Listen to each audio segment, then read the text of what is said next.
So before we begin, I just want to acknowledge that we're meeting on the traditional, ancestral, unceded territories of the First Nations and Native American peoples. Here where I am in Vancouver, those peoples are the Musqueam, Tsleil-Waututh, and Squamish nations.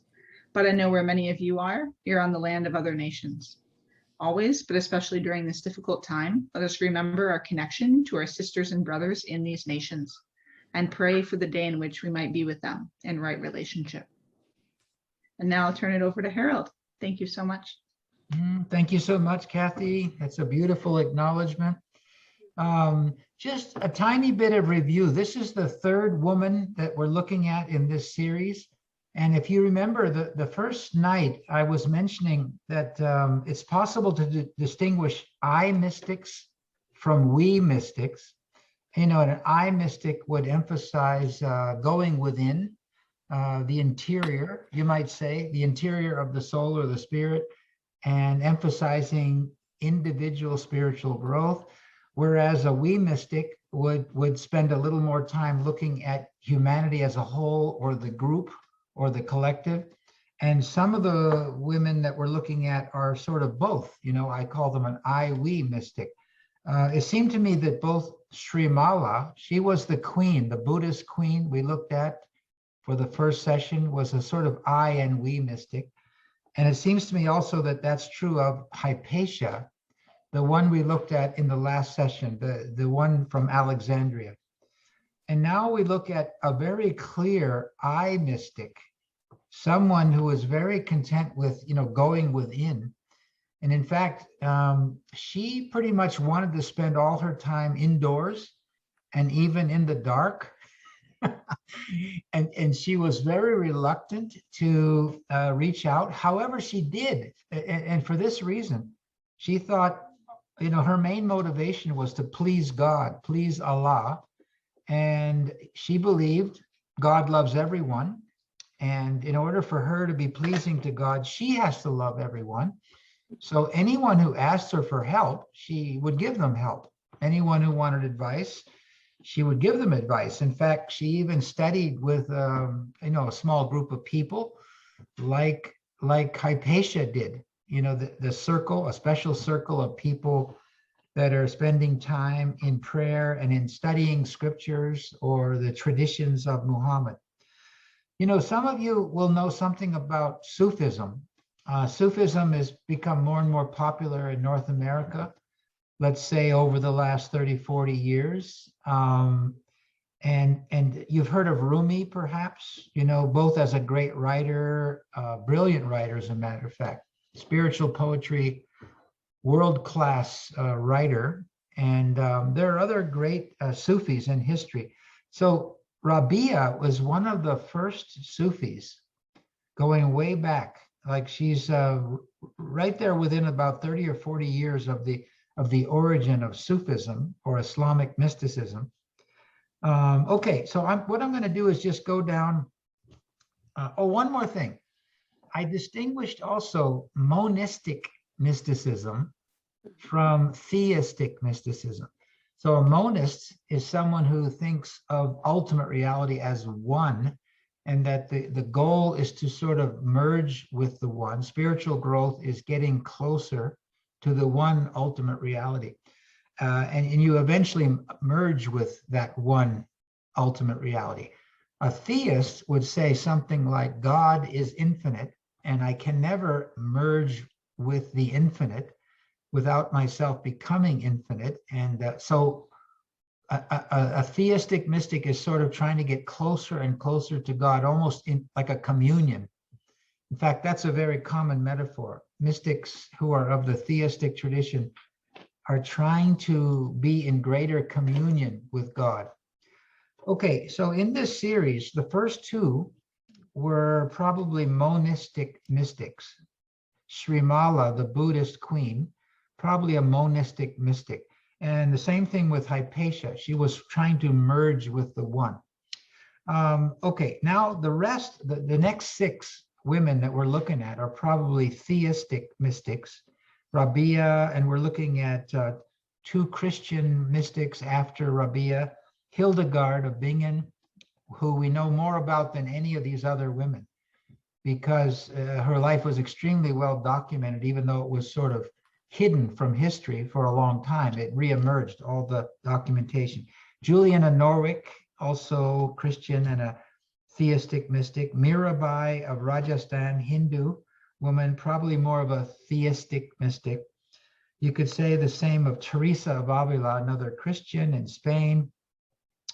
Hello, Susan, or whoever else just came in. Bev, I think. Hi, Bev. Tahirih, the Baha'i early follower, probably theistic mystic. It makes more sense to call her that. And then the last two we'll look at in this course, Mirra Alfassa in India and Barbara Marx Hubbard, who was American, probably more of a monistic. Okay, so that's a distinction that's not always easy to tell, but I just bring it up because we're looking at a range of different points of view. You know, I want to, let me talk about a few things that are on page 1 of the handout. There's a couple of things that are like bullet points describing Rabi'a. And one fascinating thing about her is in Islam, Muhammad supposedly said there are 4 great women. He spoke about the 4 greatest women in religious history. One of them, this is my third point down here, one of these women was Asiya, the wife of the Pharaoh that Moses was dealing with. Okay, that woman Asiya recognized Moses' station earlier than the Pharaoh did. At least that's the Islamic view of her. So she's important. Miriam is Mary, the mother of Jesus, is considered the second greatest woman in religious history, according to Muhammad. The third was his own wife, Muhammad's wife, Khadija. And the fourth most important woman from an early Islamic perspective was Fatima. So that's the daughter that he had with Khadija. And she had some very special spiritual powers. Now, if you ask, Muslims, who's the 5th greatest woman? A lot of them will quickly say Rabi'a. They say, in addition to these 4, they would say Rabi'a distinguished herself very early, in a society that was fairly patriarchal, it's safe to say. Now, it's interesting to me that if the Quran had been followed, there would be no patriarchy at all in Islam, 0. Let me show you what I mean. Under the third point of the first handout, I gave you some quotes from the Quran. So I'm just reading those. In the spiritual life, there is neither male nor female. Male or female, you are members of one another. Men are forbidden to inherit women against their will. So before Muhammad, women were always inherited against their will. They were the spoils of war. Like if you conquered a tribe, you also possessed all of their women. The women were property. And then Muhammad comes along and says, you can't inherit women against their will. They can decide whether you will inherit them or not. That is to say, be in your family. Nor should you treat them, women, nor should you treat them with harshness. Live with them on a footing of kindness and equity. So Muhammad was saying this to men, and this is part of the Quran. He also said in the Quran, men and women who are righteous both enter paradise. Now, the significance of this is a lot of men before Muhammad in Arabia believed that women didn't go to heaven. Women were not fully human. Only men went to heaven. So Muhammad comes along and says very clearly in the Quran, revealing divine guidance according to Islamic belief, both men and women both, men and women who are righteous both enter paradise. Okay, so in other words, men and women are spiritually equal according to Muhammad. I'm not saying Muslims have followed all of these enlightened teachings. I'm just sort of sharing with you things that Rabi'a was aware of, and some of the early Sufis were. So Sufism is the mystical movement in Islam. We'll say a little bit more about it when I look at the second page. The name Rabia means fourth, which is an indication Rabia was definitely a slave. She was a slave, and she was born in a very poor family and was quickly sold into slavery and was just given the name fourth. It said, and I'm looking at the fourth point here, her father had a dream in which the Prophet Muhammad appeared on the first day of Rabia's life, saying, "This child will be a queen among women, and her prayerful intercession will be desired by 70,000. So that's what they call a hadith, or a saying of Muhammad. The significance of 70,000, some scholars say, is that the town she lived in, Basra, was, I think, the second biggest city in Iraq at that time, Baghdad being the first. There were about 70,000 there. So in other words, this saying sort of says she is going to be, she will be seen as a spiritual authority by everyone in Basra. That's a reasonable interpretation of this saying. I'm looking at the fifth bullet point there. This is an interesting situation. Her owner, that is her master, saw her. Well, that'll be the story we read. It's on the fourth page, but he saw her with a kind of a glow around her. And he saw her reciting prayers and reciting passages from the Quran when she was an early teen, let's say 13 years old. So the story is her slave master felt she is no slave. So he not only frees her, but he helps her establish a retreat house to help others on their spiritual path.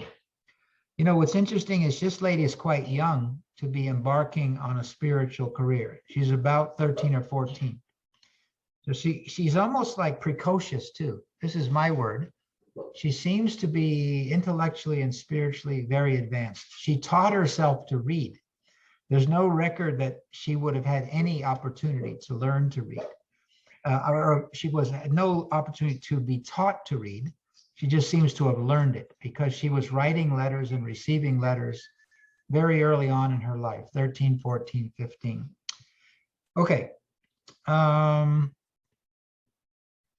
Now, this retreat house, so even though she liked to be alone, you could say she was an extreme introvert, an eye mystic.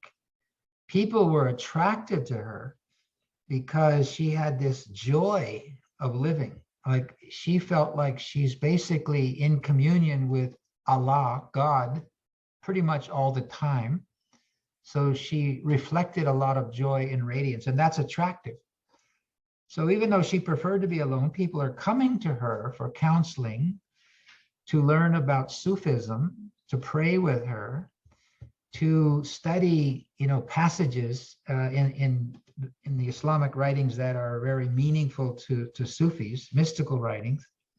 Okay, so she starts a little retreat house and people come to her. Here's another thing. I'm just setting this all up. I'm trying to give you a picture. Even though she's a profound introvert, she becomes a Sufi leader. And two other women immediately decide to become the housekeepers. Like they take care of all the meals for the people who are surrounding Rabia. Their names we even know, Maryam and Abda. So these two women had a lot of practical skills. And in those days, the tradition was if someone's a spiritual master, you give them money. In other words, you support their livelihood. I think this thing happened a lot with say, Buddhist monks too.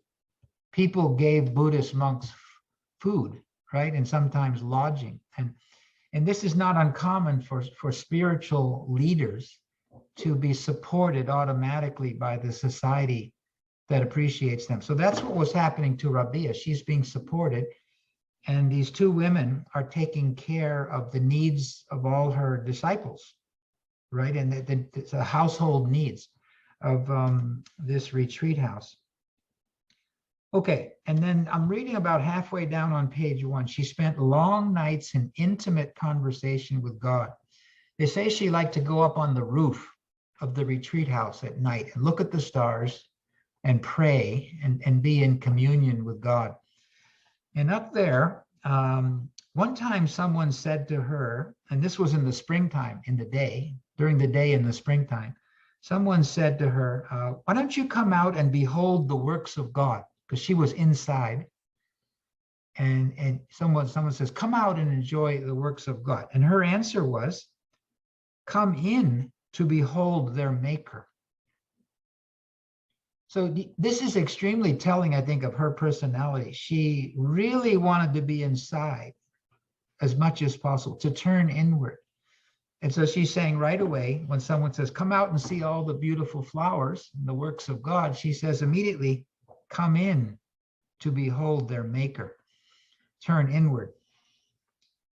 2/3 of the way down on the first page, there's a guy named Hassan Al-Basri. I got to say a little bit about this guy and talk through the first page and then open it up a little bit more to see some of your comments, questions, observations.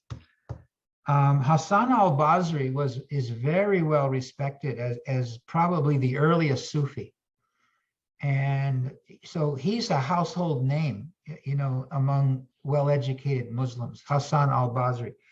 So he was born in 642 and died in 728. In 728, Rabia would have been about 18. The story goes that in the last 3 or 4 years of Hassan al-Basri's life, he really spent a lot of time with Rabia. See, this is very significant. This is like a major Sufi, very well respected, gave a lot of sermons. His words were written down. So he starts to see that Rabia has got something. He wants to spend time with her. Right? And look at some of the interaction. Okay, near the end of his life, Hassan was aware of Rabia's spiritual capacity. They saw each other frequently. He often cried in public, lamenting that humanity is oblivious of divine blessings. I have to back up slightly. One of the early Sufi messages was society is getting rather materialistic and corrupt. Right, so the Sufis were reminding Muslims that, yes, they have a new religion, and that new religion is growing very quickly, and small villages are becoming great cities, and new kinds of buildings are being built, great mosques. So Islam is becoming a world-class civilization too fast as far as Sufis are concerned. So he's criticizing a lot of people in high places, but he's listened to because of how much he's respected. Okay, so him crying in public is sort of like a symbol of, oh, how it's a shame what's happening in society, that people are getting so materialistic and forgetting, to be intimate with their creator. So he's crying in public. So Rabia comes up to him and says, oh, teacher, this weeping is from pride of self. That is really a zinger. You see what she's saying to him? You're just trying to look holy by being upset with the corruption of society. So she throws him a zinger like that. And he apparently stopped crying immediately when he said that. And she said that to him several times. So he always stops crying immediately when she calls him. So in other words, Rabia was extremely sensitive to what is coming from ego. So, okay, she interpreted, and I think correctly, that him crying in public, trying to be seen crying, is like saying, look how holy I am. I'm living wholly above the standard of society. And I want you to see how, what you've fallen into. So I'm crying as a public lesson. Something like that. And so Rabia says, this is from pride of self. Here's another example like this.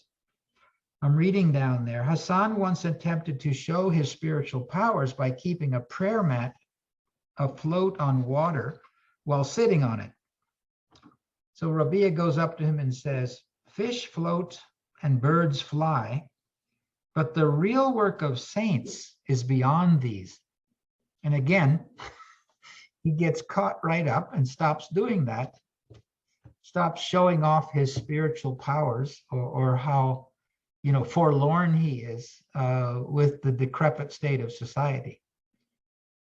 So, okay, this is supposed to give us insight about Rabi'a, and she's quite young. She couldn't be like 16, 17, 18 when she's saying these things. And this is right near the end of this great man's life. So the next line down, just a few more lines here on the first page to give a profile. Rabi'a accepted all people because, her words, God loves them all. Whoever follows in the footsteps of the prophets possesses a grain of prophethood.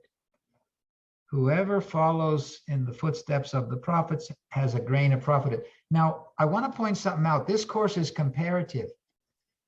So her saying that people have a grain of prophethood is like Srimala, the Buddhist queen, saying everybody has the womb of Buddha within them. Or everyone has a seed of enlightenment. That's what Srimala said. And do you remember Hypatia? She believed everyone could attain unto the oneness of all things, everyone. In fact, that was how they said hello to each other. Raise up the divine within you to the firstborn divine. That means you have the potential to go up to the one. Okay, so here's me interpreting. Harold is saying these three things might sound different, but they're basically the same. All three of these women, Srimala, Hypatia, and Rabi'a, are democratizing spiritual growth. They're all saying everyone can grow spiritually. Everyone can go up in moral spiritual stature and awareness. Well, they're using different languages. They're using the language of their own tradition, but they're all saying that. This is something in common with all these women that we're studying, that they tended to, I call it democratize spiritual growth. Everyone has access to it, especially women who are often prevented, from becoming leaders in this area. I got to tell you one more thing, or a couple of more things in this first page that are not on the page, but, Sufis were not just inward-looking mystics. The leaders tended to be, but they also believed, God loves all people. There's the same thing that, that Rabi'a says. If God loves all people, then we have to take care of all people. So Sufi orders tended to be service agencies. I think this is not fully appreciated very much. There were a lot of very powerful Sufi orders, and we'll just touch on a few of them. I'm looking at the second page. They had a big influence in Islamic history. They had a big influence in India when Islam went into India. And Sufi orders are, this might not be a good example, but something like Salvation Army. So they're not only concerned with spiritual growth, they want to give people what they need in order to survive and to build a community. So Sufis were powerful community builders.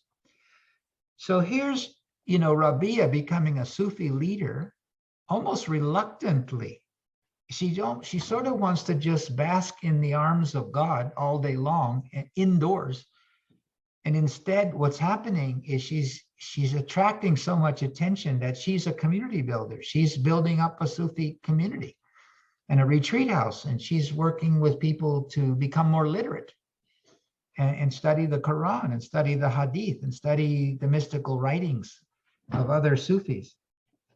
So it's very interesting, a reluctant community builder.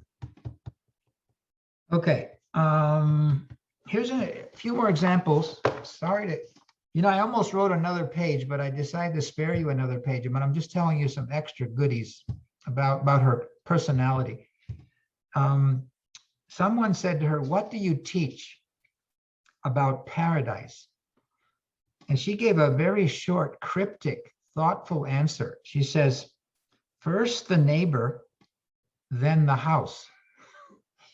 And people have sort of unpacked what she was getting at. So the neighbor, capital N, is God, and the house is paradise or heaven. So she's saying, first form your relationship with the neighbor, then the house will come. So first be concerned about God, then go to paradise. Very interesting.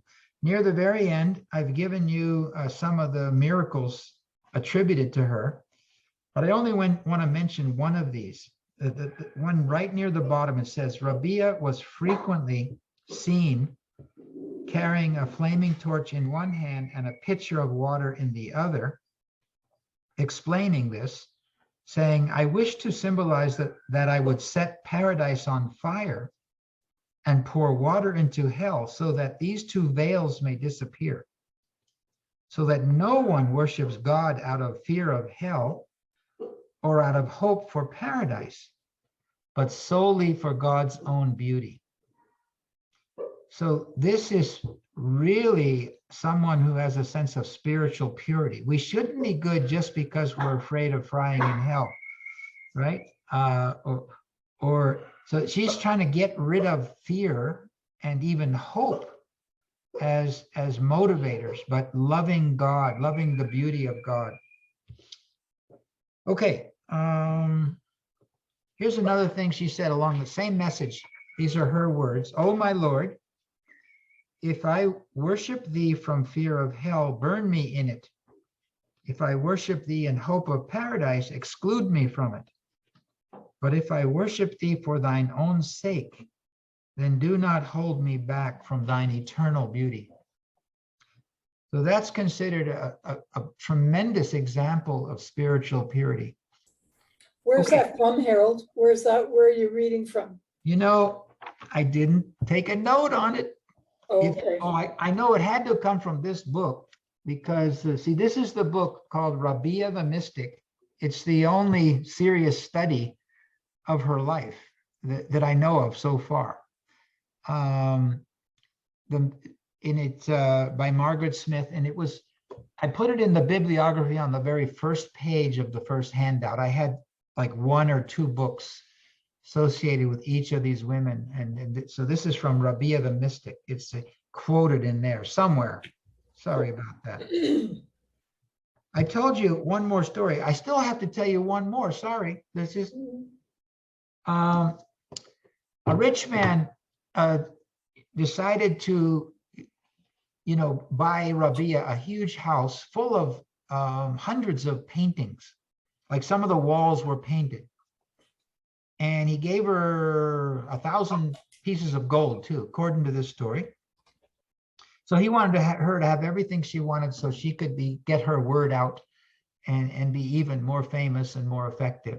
And at first she did this, and she looked at the paintings on the walls, and she was so fascinated by them that she decided to get out of that house, give that man all the money and say, I'm not going to use that house because, I find myself getting lost in the physical beauty of these paintings.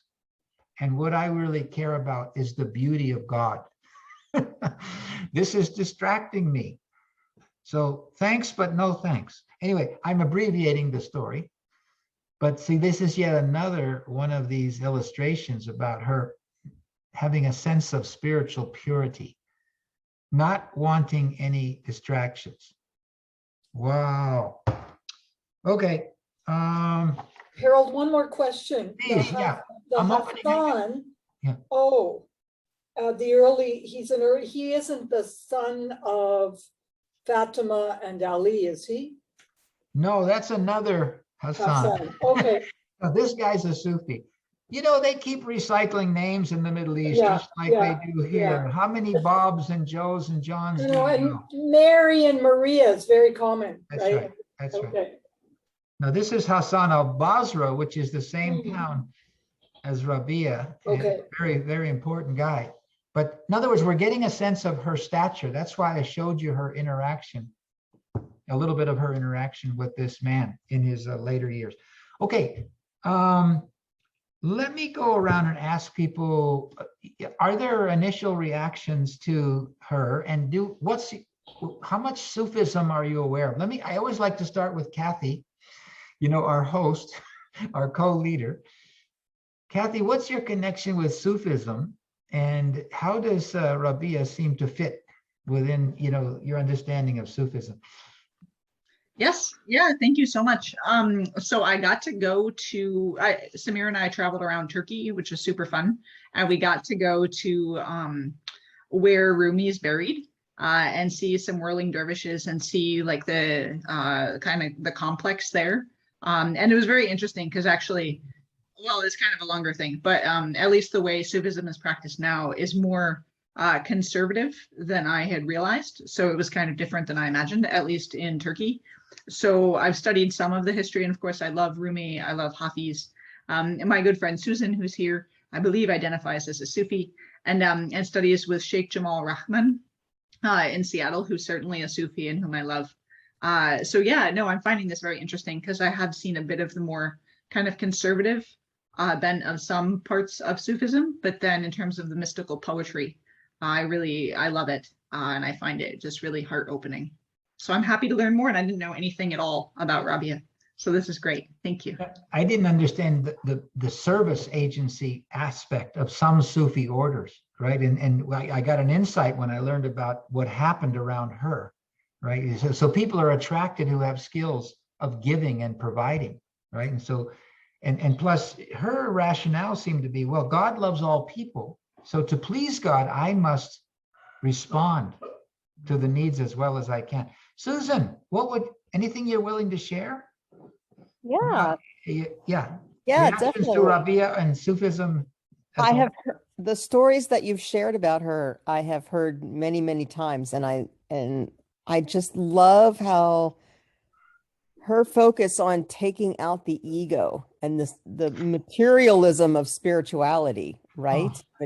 Spiritual materialism. I particularly always love those stories about how she puts Hassan in his place. But I did not know about her retreat house and about her cultivating unintentionally, it sounds like, it wasn't her. I didn't know that she was so introspective and almost reclusive in that respect. Yet she recognized, from what you're saying, like she recognized the importance of the value of being outside of that a little bit. So that was pleasing God by pleasing human beings who are the creatures of God. Yeah, exactly. That's her reasoning to be of service. Other people have other ways of reasoning, their way to service, or justice. Or hers is very unique, almost in a way. Yeah. So I appreciate you bringing that new dimension to our knowledge here. Thank you so much. Okay, others, any connections with Sufism that you want to share? Dorothy, are you beginning to say something, or that's my imagination? Probably your imagination. However, no, I haven't had connection with the Sufi religion at all. And I am really impressed with this young woman. I really am. And that whole idea of us all being, if we want to be like God who loves everyone, then in turn, we want to serve others. That's because we are all his children. I like that concept completely, amongst many of the other things you said. So thank you. Examples of motivation for doing good deeds. Remember Hypatia, the last lady we looked at. You see, she thought justice was a cardinal virtue. So, and she thought virtues are beautiful. We were concerned about becoming one with the one, and beauty, truth, and goodness are aspects of the one. So you see, that made her good too, or just. It seems to me, Rabia is coming at it from this, her love of God requires that she please God, and God wants all of his family, all of his creatures to be cared for. My goodness. Okay. Yeah. Yeah, please, Jennifer. Yeah. Unmute, please. Yeah. I took a course, I guess, a couple of years ago on Sufi poetry, and I knew Rumi and Hafiz. Apparently, in the States, I think they said the statistic that Rumi's the most quoted, one of the most quoted people in all of I'm not sure on what, but just on sites and on posters and things of all people. And but then when I heard the more in-depth perspective, I just found it fascinating. And yes, I find this mystic so interesting. It's so, I don't know, there's something about it that always takes you to a new dimension. Even just hearing what they say, it's a whole new way of looking at things all the time. I find that women bring a new angle to mysticism. This is why we're having this course, a slightly more relationship centered, you know? Yeah. So anyway, yeah. So, okay, any other reactions to either Rabia or the whole tradition of Sufism? Joan, please, comments, questions. Yeah. I don't have any real knowledge of Sufism, and I've certainly heard Rumi, read Rumi's quotes on, as Jennifer's saying, you know, in lots of different places. But I'm just so amazed that this young woman who was a slave and came from a very poor home, that she ended up in this with this kind of respect. And I don't know where that's ever happened in our current world, but it's amazing to me. This whole course is trying to lift that up, that these women were in patriarchal cultures, and because of their power, their capacity, their ability, it sort of was able to rip right through that, you know, and give them a respectable position, right? So people forgot that they were women. I mean, the men forgot that they were women because they were just so respect-worthy. They were so talented. They were so deep in their wisdom. Anyway, yeah, so she's an example of that in a highly patriarchal culture, even though Islam should not have been. It seemed to me that Muhammad was trying to bring about egalitarianism, gender-wise, and but there was a lot of work to do in that part of the world. Any other observations about Sufism, connections? Please, Bev. Yeah, Bev. Yeah, I went to an interfaith seminary, as I've said before, in New York City, and we had a presentation by a Sufi, a man, you know, for a day. And what was so interesting about his presentation was that at the end, he gathered us around him, the whole class, and gave us an experience of a spiritual connection. And then I had another opportunity at St. Paul's Anglican Church in Vancouver. They had an interfaith series, and they had a Sufi teach us how to do the dance for a night. Right. And you know, just experiencing it ourselves. And that was a really good experience for me, you know.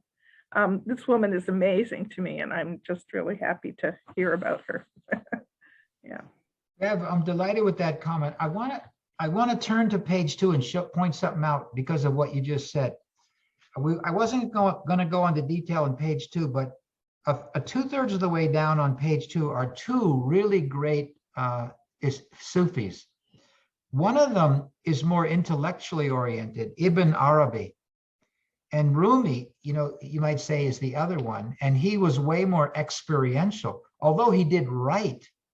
And he had been a theologian and philosopher before, you know, he met a guy named Shams, right? And had some kind of spiritual love relationship with God and Shams, and completely changed his whole style. So Rumi is sort of the experiential or feeling oriented or artistic, image, poetic type of Sufi. Ibn Arabi wrote, they don't know how many books, probably 200 of them. But he was sort of the analyzer of the intimate connections with God, right? So It's sort of like the intellectual type of Sufi. So there's a range, like all the way from heart and mind sort of blend together anyway. But I'm just showing you that's the range. I perceive a Rabia as somewhere in the middle between these. You know, she's experiential too, but she likes ideas. Like for her ability to sort of challenge what Hassan was doing, for example. In other words, she saw the structure of his behavior. That's analyzing. She diagnosed it, right? She also did a lot of, apparently they studied passages from the Quran, you know, so that they would do what looks like head work, but it's all for the purpose of loving God and loving people more, right? Changing who we are in that direction. Page 2, are there any other comments so far that people want to throw in? I'll ask again several times. I'm working my way toward the last page, which is some of the things she actually wrote. There's 4 or 5 passages of her writings, which I want you to see, and then stories that were written about her that cast more light on her station, you might say, or how she was perceived as a Sufi poet, counselor, teacher. But on page 2 at the top, I've listed some of the themes of Rabia's writing. Intimacy with the divine beloved. Spiritual purity means loving God above self.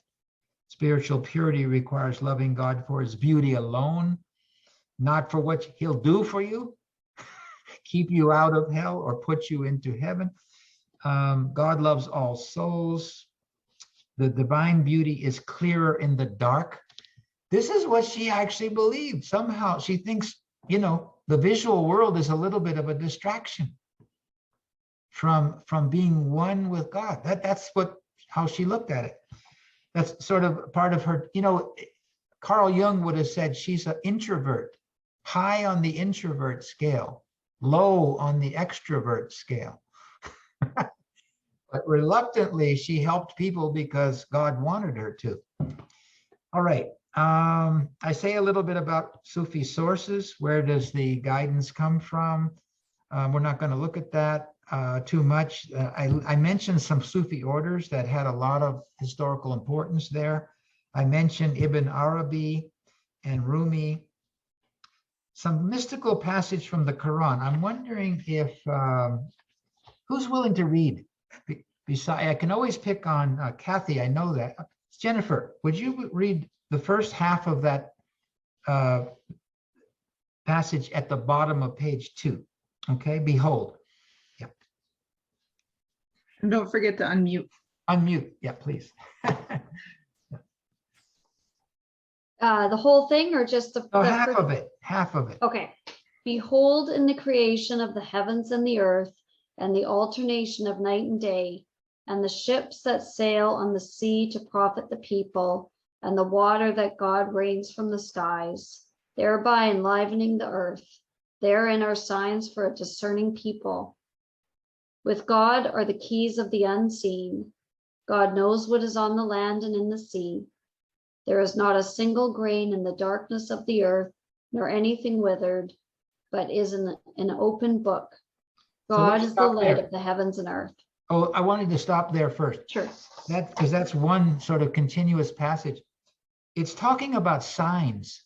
You know, a lot of time, many times in the Quran, it says there are signs in this for the discerning, signs.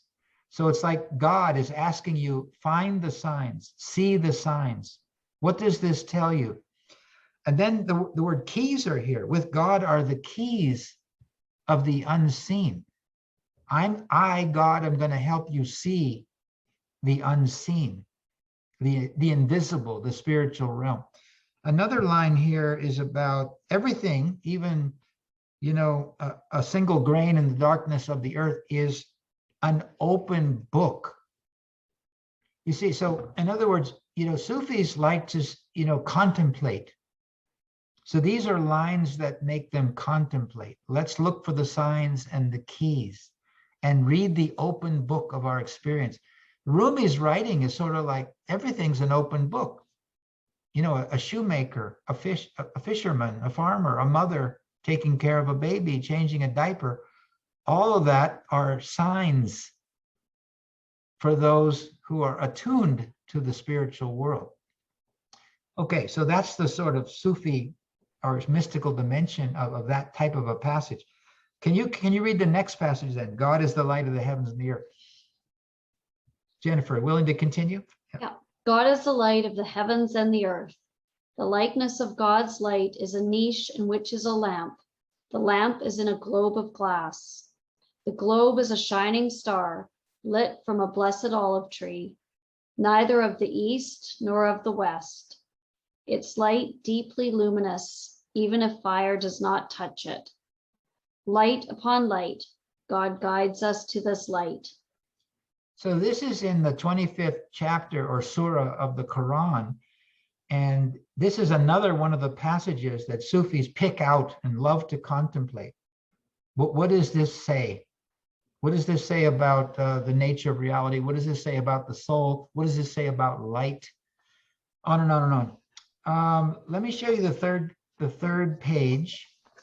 At the top of the third page, I gave you some of the hadiths or sayings of Muhammad that mystics or Sufis really love to contemplate. And the first one there, anyone willing to read? Can I pick on Bev maybe? Bev, do you have the third page? I do. Can you read those things at the top? God said. God said, I was a hidden treasure and I wanted to be known. That is why I created the world. Muhammad said, let our tongues always be moist in remembrance of our Creator, whose mercy takes precedence over his wrath. There is a means of polishing all things that dust may be removed. That which polishes the heart is the invocation of God. What does that mean? That which polishes the heart is the invocation of God. Sue, what do you think that means? The heart is like the soul. So by invocating God, you're asking God to help you to, like, it's like accepting the spirit of faith. So it's again, it's alluding to what you said before. They're talking about inner vision and outer vision, or outer vision is physical vision, but there's also spiritual vision, which is maybe intuition or the fact that you see God in everything. I'm in my office with a bunch of atheists and they just don't get it. I can have many conversations with them and they honestly do not get it. They think I'm a nut. But, again, I think, okay, fair enough. But I think I get it and they're missing the point. No inner vision. See, I asked Sue on purpose because I know she looks at the world with two eyes, which is a very Sufi, illustration. One eye sees the physical world, the other eye sees the world that stands behind the physical world, the world of creation, the world of spiritual advancement. You're looking at things from a God's point of view or from a spiritual elevation point of view. So everything has this dual meaning. So Harold, please. The passage that we just went through, the likeness of God, is in a niche, which is in a lamp, and the lamp is glass, which is more physical. But basically, I think we're talking about the Logos again. So that's the Spirit of God that's with every founder of faith, right? So that's how I look at it too. Yeah, but again, that's my. Why would you have to point out neither of the East nor of the West? That's kind of cool. Well, it means all the world, I guess, right? It's universalizing it. Yeah, I believe. Yeah. Fantastic. Any other observations so far? Yeah, Bev. I had a question with the last sentence that I read.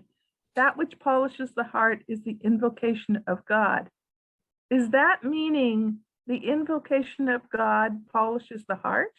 I mean, what comes first? Anyway. Well, that's one when way we invocate God, and when we invocate God, we invite God in. That polishes I have a perfect example of this, and I want to hear from Susan. She's going to say something about this. But on the fourth page at the top, I give an example of a Sufi prayer where you, okay, let's just read that. Lord, thou art gracious. May our hearts bestow thy graciousness. So, you know, what this is doing is looking at the names of God and invoking God through the names. And then below this, not below this, but on page, oh, Wendy, sorry. Wendy, I really need your help. Okay. I hope that'll start. That'll be. Okay, so in other words, the 99 names of God, we'll come back to this, but each one of those is an attribute of the divine. When you invoke it, you're sort of saying, I want to grow closer to this. I want to have this quality. I want to have this spiritual quality.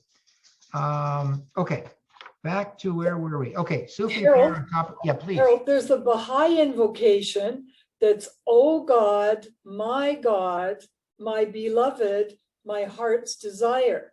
And that's all it is, right? So, and you sort of say that over and over again. And it's like Bev say, it's inviting God in. Anytime you're invoking God by giving God a name, and a name is an attribute. This is something I didn't quite get, the importance of names, the qualities. We know God by God's qualities, or we can know the ultimate or the infinite through the qualities of it. But that's a spiritual practice because we're saying, I want to reflect this quality. I want to be more loving. I want to be more gracious. I want to be more just. So look at the top of page 4 again. This is an example of Sufi invocation. Lord, thou art gracious. May our hearts bestow thy graciousness. Thou art compassionate. May our hands provide thy compassion. Thou art loving. May our souls radiate thy love. Kathy, can you keep reading this? Thou art truth. Yes. Thou art truth. May our tongues express thy truthfulness. Lord, thou art wise. May our minds discern thy wisdom. Thou art peace. May our relations generate thy peacefulness. Thou art beauty. May our eyes behold thy beautiful creation. Thou art the benevolent fashioner. May our fingers fashion thy benevolence. So these names or attributes or qualities of God, look back on page 3. This is the 99 names of God in Islamic tradition. So this is extremely important for Sufis especially. And there are different theories about where did these 99 names come from. Supposedly they're all from the Quran, but a lot of people have looked at the Quran carefully. There's more than 99 names of God in the Quran, but these are the 99. And you might see slightly different wording or translation of them. But there are 99 names here in 11 little sections. They're numbered in a certain way so people can remember them. Mm-hmm. And imagine having a set of prayer beads where each of the 99 prayer beads is one of these names, and you get to know these names. So you can go through all 99 names of God every day, or even more than once a day, in invoking that quality of God and in effect saying, I want to reflect that quality or be warned by that quality. Some of them are negative. You don't want to reflect the quality. You want to be afraid of it, or you want to be warned by it. But most of them are positive. Mm-hmm. I'm going to show you some of the names that seem to show up more in Sufi literature than others. In the first group of 9, the all beneficent, merciful, peace and blessing, those 3. And then in the next group, the fashioner of forms. So they're saying God is a fashioner of forms, meaning like a creator of beautiful forms. The all-knowing in the 3rd group, the all-hearing, the all-seeing, God's always listening, God's always hearing. In the 4th group, the subtly kind, the utterly just. In the 5th group, going down, the nourisher, the generous. I find this interesting. Number 44 is the responsive, and number 55 is the helper. And I've seen lists of these names where those 2 are collapsed as the friend. So God is the capital F friend, the friend you can always count on when everyone else has abandoned you. The friend with a capital F. And that's a very major reference in Sufi literature, the friend. God is the friend, capital F, not like any other kind of human friend. Okay, look in the, let's see, 1, 2, 3, 4, 5. The sixth group now, the wise, the loving. Number 51, the truth and the real. Oh, those are important to say the more intellectually oriented Sufis like Ibn Arabi. The truth. God is the truth. God is the real. In the next group, 64 on, all-inclusive is one that especially the Sufis seem to gravitate to and use and refer to. The next one has a bunch, 73, that God is the first. God is the last. God is the manifest. God is the hidden. So those four really come up a lot in Sufi literature. Sue and I are Baha'is. We see that a lot in Baha'i writings too, because some Baha'i writings are in response to Sufi questions or Sufi, references. Okay, and Sufi poets like Hafiz. Then look at number in the next to the last one down near the bottom of page 3, the compassionate, very often referred to. The unifier, number 87. And then in the very last group of 9, there's the one. Remember, that's what Hypatia called ultimate reality, the one. Here it is as one of the 99 names of God. So mysticism has a lot of overlap with all traditions. That's what's useful about studying mysticism, I think, to bring about understanding of the world religions. Look at number 93, the light again, the light. Number 98, the infallible teacher. And number 99, the patient and the timeless. I want to point something out. Most of these names are sort of like personal, it's a theistic relationship to God. But some of the names are almost monistic, so the abstract nature of ultimate reality. Like, for example, the truth and the real. From my perspective, those are like monist concepts of the divine. Number 51. Look at number 68, the everlasting. See, that one's not particularly personalistic, right? So you're saying the divine or ultimate reality is everlasting. That would do for Hindus and Buddhists who are a little more monistic. The first and the last and the manifest and the hidden, those are also abstract or perhaps monistic concepts of the divine. And then the one, number 91 and number 93, the light. Okay, so the 99 names of God, and there are other translations of these, but if you Google 99 names of God, you can really have a lot of fun and develop a sense of, this inspires Sufi meditations, Sufi prayers. I gave you an example of a Sufi prayer based on some of the names and qualities. That's on the top of page 4.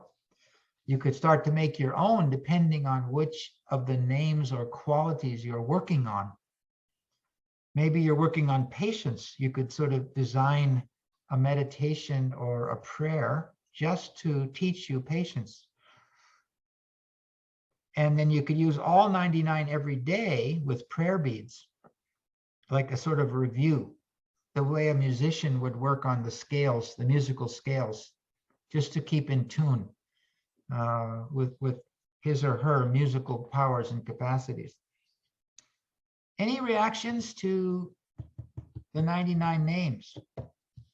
So we can be very certain that Rabia, had this, a very ready grasp of the 99 names and the use of it in getting closer to God, the use of it in helping her friends, right? Or people who are reaching out to her clients, so to speak, the people in her inner circle, the people who are offering to do good deeds in her name, to build the Sufi order. Okay, any reactions? Because I want to spend most of the time, let's go on to the last page then. We'll look at some of her writings, and I'd love to hear your reactions to some of these. They make you work a little bit, some of them, but most of them are right clear. They're a sense of her purity, the purity she was striving for and attaining quite a bit. Who's willing to read? The first two are stories about her. Sally, you willing to read? We need to hear your British accent. Okay. Okay. Voices and visions. Yeah. Yes, please. Yeah. Fleeing from a hostile stranger, Rabia slipped and dislocated her wrist, bowed her face in the dust and said, "O Lord, I am a stranger and without mother or father, an orphan and a slave, and I have fallen into bondage and my wrist is injured. Yet I am not grieved by all this, for my only desire is to satisfy thee. I would fain to know if thou art pleased with me or not." She then heard a voice saying, "Be not sorrowful, for on the day of resurrection, thy rank shall be such that those who are nearest to God in heaven shall envy thee." You know, there's a lot of fascinating things about this passage, I think. One is that she's writing this as a slave. You know, when she was still a slave up to, say, about 13. So somehow she was a good writer. She already had learned to read and write way back, you know. Nobody knows exactly when, but seemingly as a child, because already by the time she's a teenager, she's producing works and answering people's spiritual questions in letters. Mm. Okay, any other observations here? What's going on here?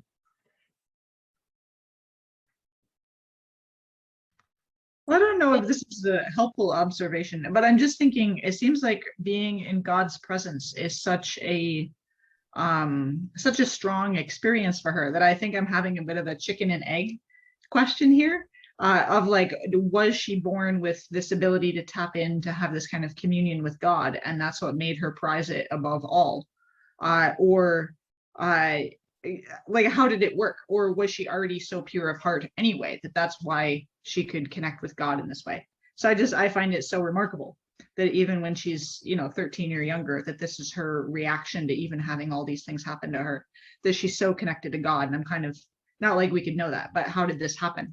How was she able to tap in that way? That's a fabulous observation. To me, it fits this, that she's a spiritual genius. She has inborn capacity, but she also developed it.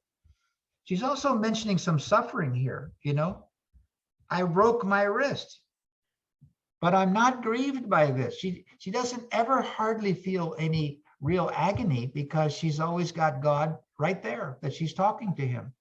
Well, that's reliance upon God, right? Reliance upon God. So the other thing, who it reminds me of? It reminds me of Mary, the mother of Jesus, because Mary was a teenager and was known for her purity of heart. So that's why she was chosen to be the mother of Christ, because she was so pure of heart. And then she gets set up to look like she's, sort of not an honorable woman. So then she has to sustain derision because it looks like she's pregnant out of wedlock, and that looks bad, but she accepts that as well. I'm really glad you're bringing up Mary and Jesus in a way, because Sufis love Mary and Jesus. Sufi literature is just chock full of. What's there not to love, Harold? What's there not to love? I agree. It's just that, this is a little bit surprising to people who think Islam is anti-Christian. Not in its Sufi version, for sure. Okay, and then this story about a voice. Be not sorrowful, for on the day of resurrection, thy rank shall be such that those who are nearest to God in heaven shall envy thee. Now, this is a story about her station, her spiritual attainment. And from Kathy's point of view, almost her inborn capacity, God-given from the beginning. There are some, some spiritually oriented people attain it by the school of hard knocks. When we get to Teresa of Avila, she's going to describe that. Some people really fight hard to make spiritual progress, and others make it relatively easily, as if it was inborn, as if it's sort of they had a head start in that area.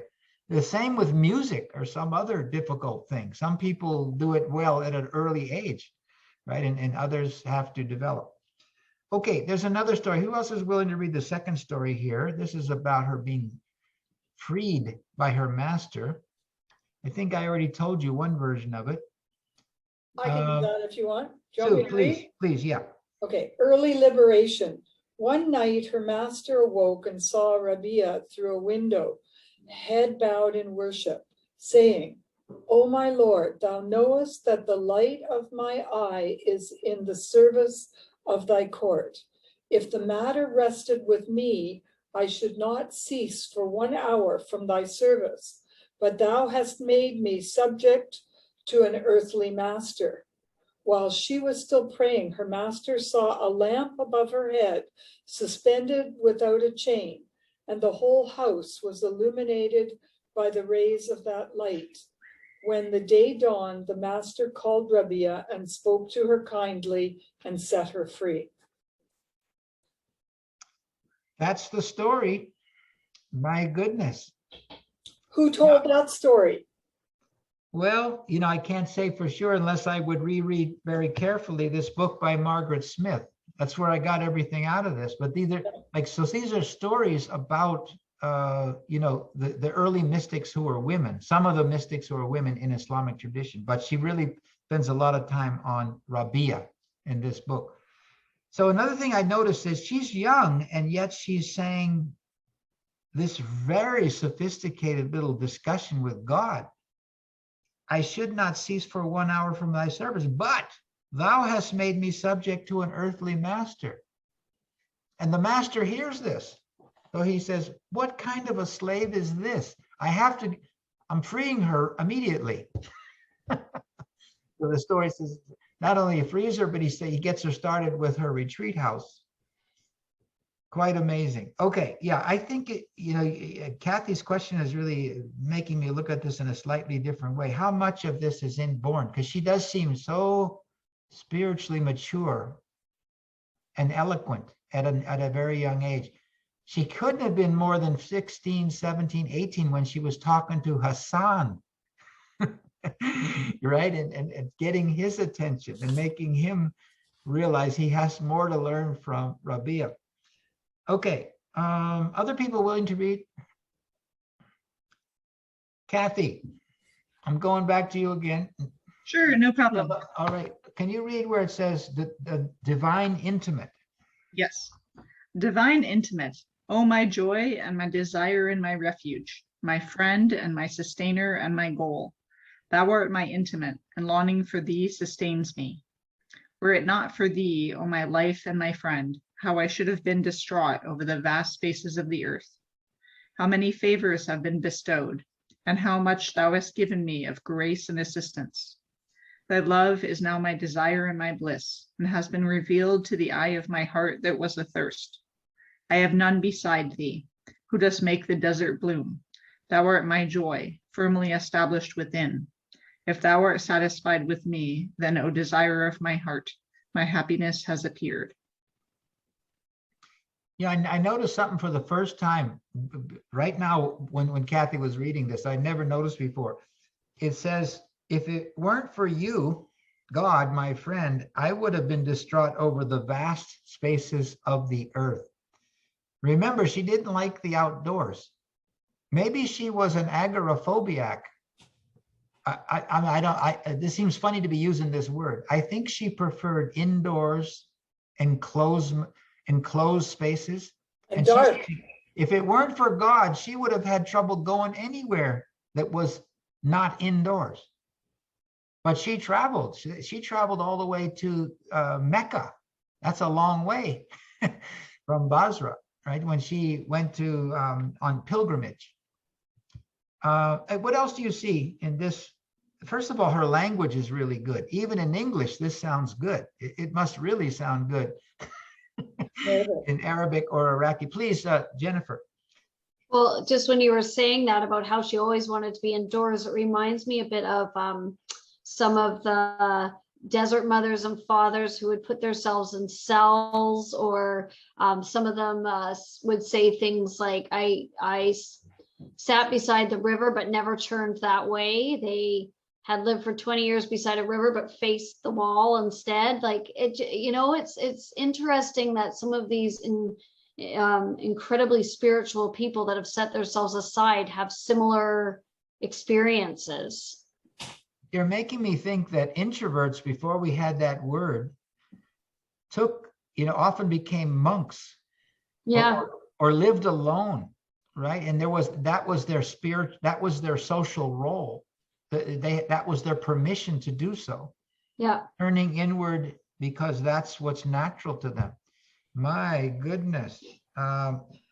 However, her love of God made her not afraid of the open spaces, and her love of God made her, you could say, sociable, able to serve a community, able to say yes answer all letters that came to her, right? Help all people who wanted her help. My goodness. What else do you see? Anything else? Let's move along. We want to cover all of these. This next one takes some thinking. It's not easy to interpret. At least I didn't think so. Who's willing to read? Who can I pick on? Linda, you'll read that. Yeah, please. You're a theologian. I know.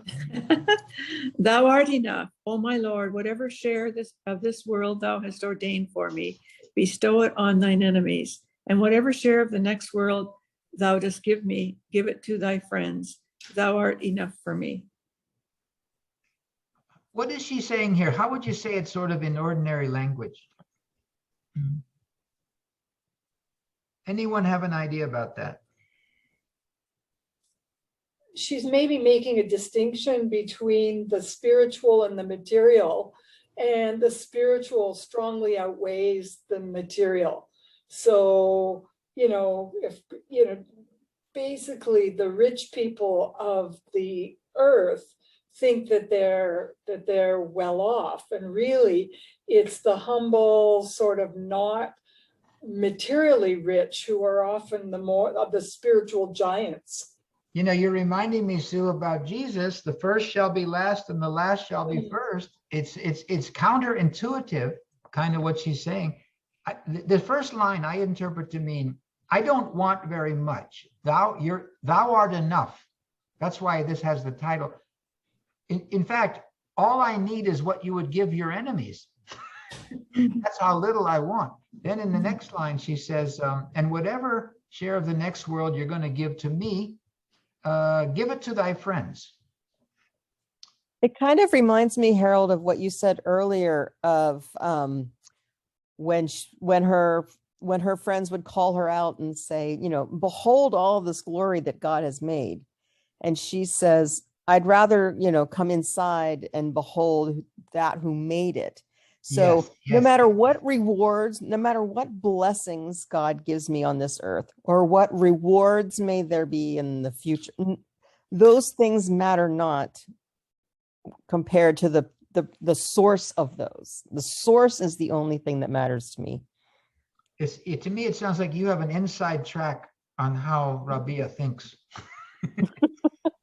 Yeah, how she feels too. Yeah, beautiful, beautiful. But I've tried to teach a version of this course many times in many places, and this is the verses that sort of stumble people up, trying to interpret what she might be getting at. But I think, yeah, we're getting close. Okay, I want to do 3 more and make sure we, don't go over time. Anyone else willing to read?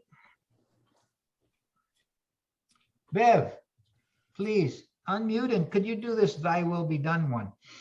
Thy will be done. Oh my God, please know that my concern in this world is that I should remember thee above all things of this world, and in the next, that out of all that are in that world, I should meet with thee alone, whence I would say, thy will be done. So she's very, very God-focused, isn't she? Wow. Even if I got to the higher world, which she thinks she's bound in that direction, she doesn't want to be distracted by all the stuff that's up there. She wants to be with God alone. And in the next verse, she's going to say that about this world. Wow, this is her most famous one. I found this next line next stanza that we're going to look at, quoted more places than anywhere else. Kathy, can you read that one? Alone with thee, alone with thee. Sure. Alone with thee, my God and my Lord, eyes are at rest, the stars are setting, hushed are the movements of birds in their nest, and still too are creatures in the deep. And thou art the just who knows no change, the equity that does not swerve, the everlasting that never passes away. The doors of kings are locked and guarded, but thy door is always open to those who call upon thee. My Lord, each lover is now alone with his beloved, and I am alone with thee. So this is very intimate.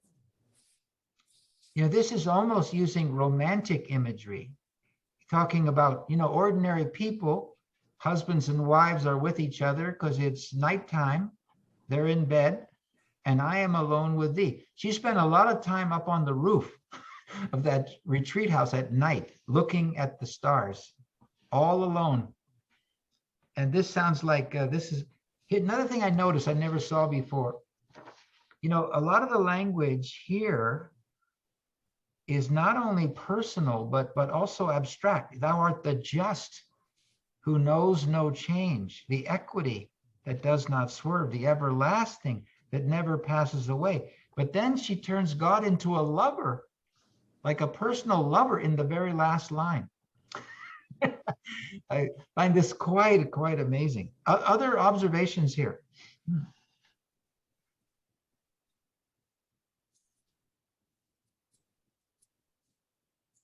So you're more likely to bump into this, you know, passage of her writings than any of the other ones. It seems to come up when anyone's talking about Rabia. You know, they give this as an example of her writing. Okay. You know, one of the things I'm thinking about, I was reading about this recently. I don't know, other folks may have heard of this already. I guess scientists were studying darkness retreats. And I guess it's this thing that if you spend enough time in the dark, actually your ability to have mystical experiences opens up. Something chemically in your brain. It has to do with melatonin. I don't understand it. But I'm just wondering if she spent all this time at nighttime outside on the roof and otherwise inside in the dark, if she's kind of primed to have these ongoing experiences with God where it feels like God is so present for her. That's fascinating. Because, yeah, she was either indoors in the dark or she would often close her eyes too, right? So she really was more inward, was closer to God as far as she was concerned. This is what really makes it amazing to me, that she was so social. She ended up really being a community builder as well, again, to please God, but not going against her sort of natural bent.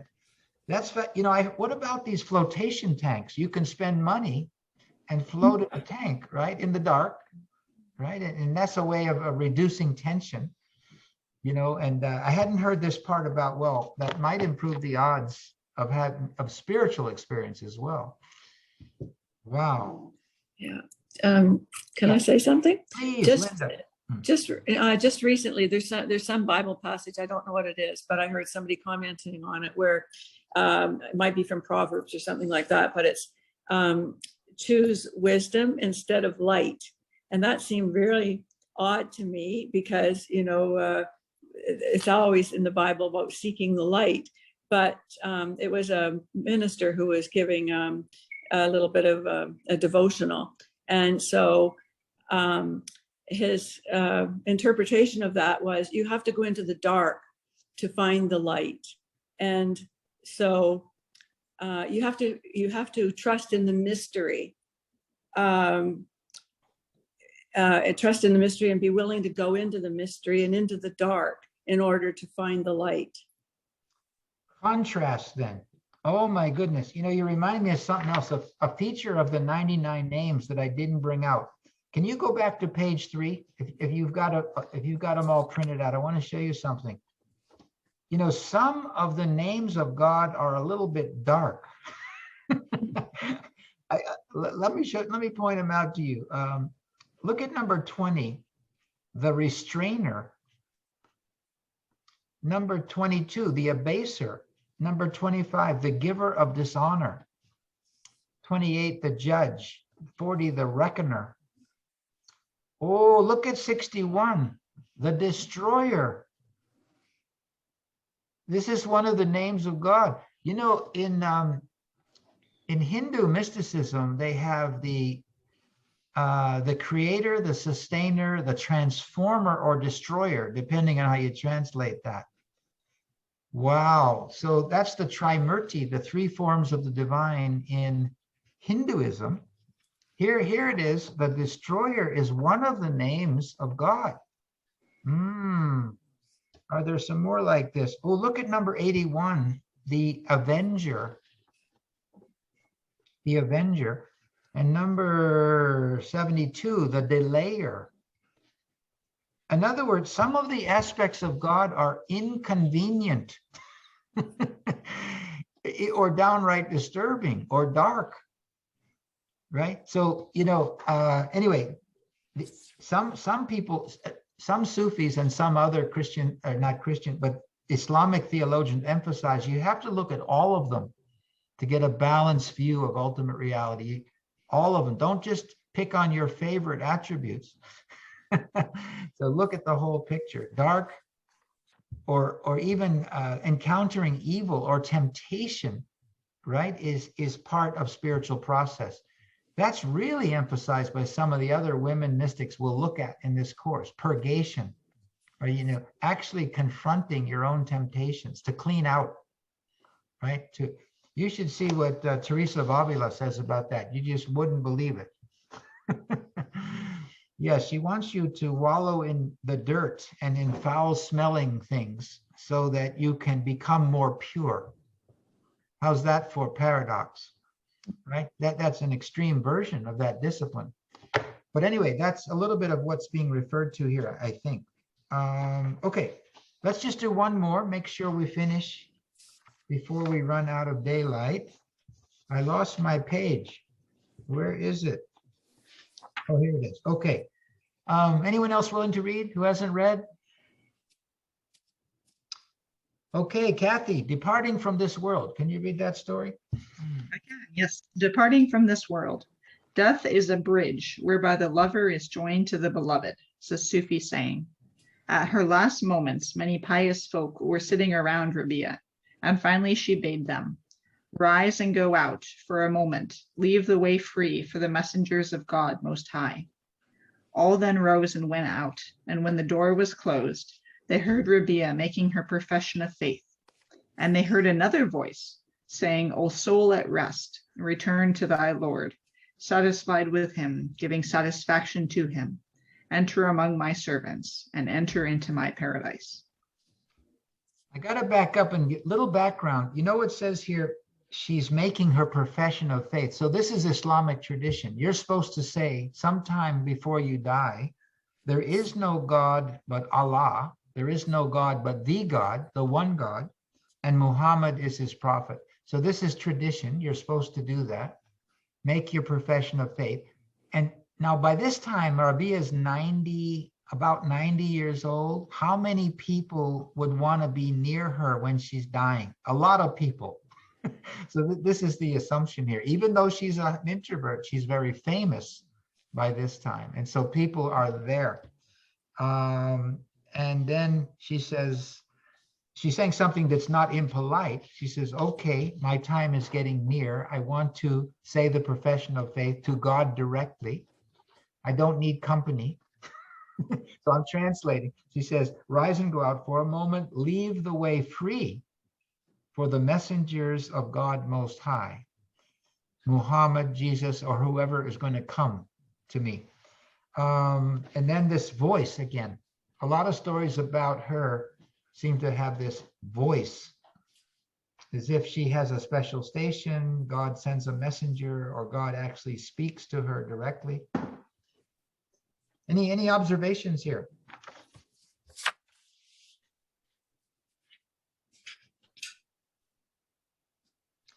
You know, one more thing. She also said, like they said in her late 80s, she said something like, I have attained unto that which I beheld. you know, and now because I've studied sort of near-death experience, I interpret this a little different than I would have before. I think she was already seeing the other side, right? A lot of people start to do that. You know, they get close to death, they're already looking on the other side of the veil, or the veil between this realm and other realms is very thin, you know, at that time. And so she's saying, I have attained unto that which I beheld. She had already had many visions of the higher world, many throughout her life. And now she's saying, well, now I'm getting a daily appetite of that. I've already attained unto that which I beheld as the distant future. So I'm phasing in to the other life. Okay, any other observations about this lady?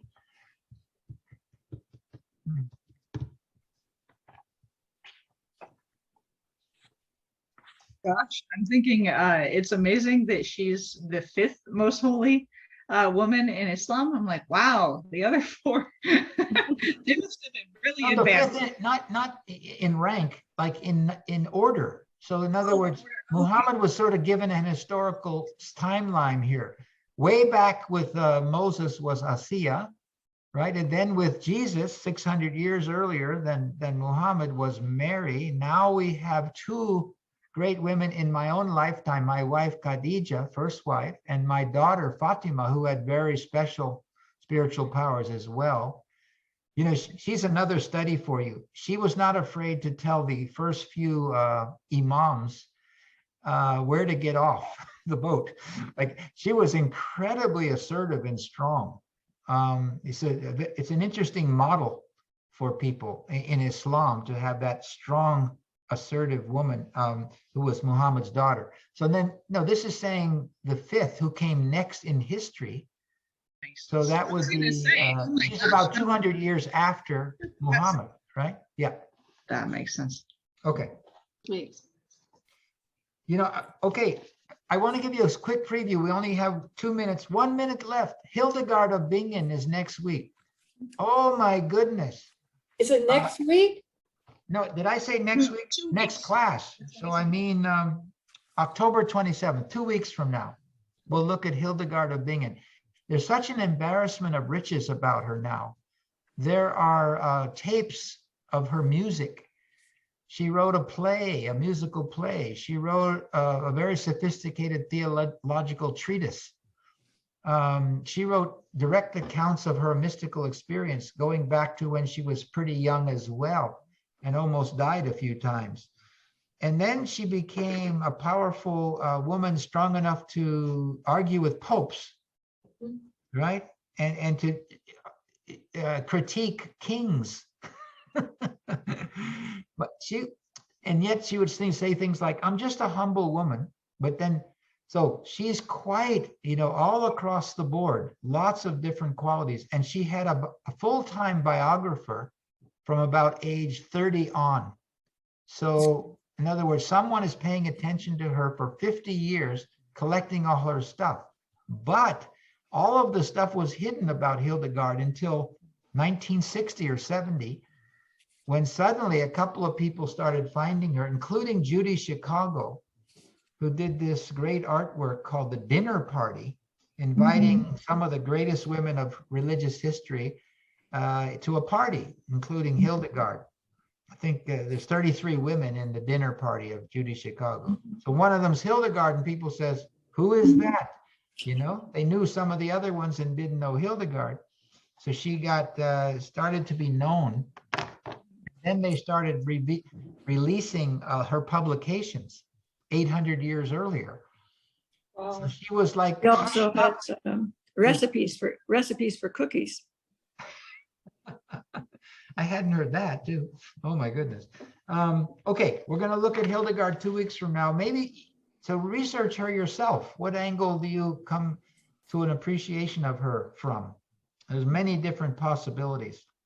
But we'll be looking at her as a mystic, a wee mystic, concerned about, you know, humanity's relationship with God into the future as well. She's also an ecological prophet. She was doing ecology before we had the word.